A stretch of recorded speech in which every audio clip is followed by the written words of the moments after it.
دا کیمرې ښه کار نه دی، دا د مسلمانانو عزت لوټ کوي. اشپار ځای کیمرې لګېدي دي، پلاني ځای کې کیمرا ده، پلاني ځای کې دا کیمرا نه غل رانیسي او نه دا کیمرا بل څه داسې وار دی نه د مسلمان عزت لوټ کړي سم نور نه کړي. چا اوس بار کې په کیمرا باندې غل نیولی چې دا کیمرا ده وسله هسې ورښکته کړه غل یې راوړي، کیمرا ده پکې راغلی او ګرځه بسې.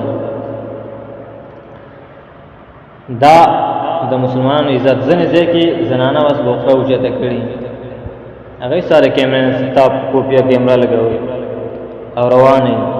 هغې خیال دی چې به څوک نشته سړي او بوخرې اوچته کړي او دلته کیمرې راغستې او تا د پردۍ حیا لوټ کړه، دې کوڅو ته کیمرې مخامخ وي. دا ډېر خطرناک څیز دی. ځینې ځای کې څوک نه ښځې او زنانه اکثر بوخره اوچته کړي او کیمرې راکړي. نو څه دی خیال دا مونږ له ښه ده، دا څیزونه نه دي او دې باندې هېڅ هم نه کېږي. څوک چې کوي به دغه روانو کیمرو کې هم درله کار کوي او چې نه کوي هسې هم نه کوي. کیمرې هېڅ هم نه رانیسي، فضول څیز دی. نو په دې باندې سوچ پکار دی. حیا د مسلمان او عزت د مسلمان باندې لوټ کړي، بې ځایه به تصویران نه وباسي. اوس غریبانان مجبورۍ نه کډه راغستې او روان دي، به زنانو له تصویران ایستلي. دا مسلمانانو عزتونه لوټ کول دي، ورې دې باندې ځان پوهه کوي. حرام کار دی، حرام. ته په ځای د ګاډي باندې تاوان دی، ته بیا چې 5 روپۍ به ما ویل لسونه مې د غوږ نه نیولی چاله به ورکړم، تاوان دی ډېر دی.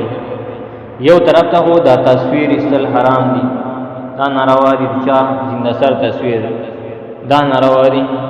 بل طرف ته ستا د صدقه کې ریاکاري راځي، بل طرف ته ستا په دې کیمرا کې بې حیایي ده، د خلکو حیا دې لوټ کړه او دا به شعر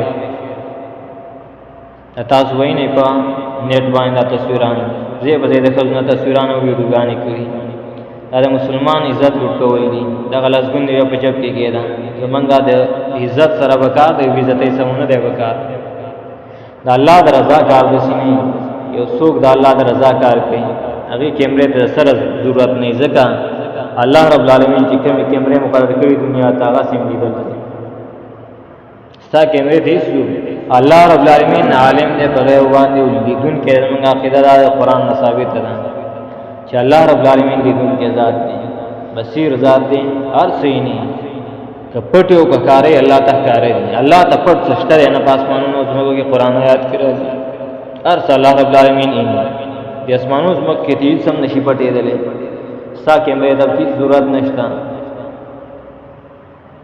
او بیم چې خامخا ته وایې چې یاره دا بانه ځینې خلک کوي چې موږ دې دپاره چې یاره خلک روپۍ راولېږو او نور هم مرسته ورته وکړو، بیا خو پرې خړه ولګوه، بیا خو د چا مخ ښکاره کوه، بیا خو په هغه مخ باندې ورله څه ولګوه چې مخ خو یې ښکاره نه وي که نه، مخ خو چې بېعزتي خو یې نه کړي چې دا پلانی دی، د دا خپلوان به دا نه ویني چې یاره دا پلانی دی او پلاني اوس دومره مرسته وکړه، په 1 زرګون باندې دومره بېعزته کړي.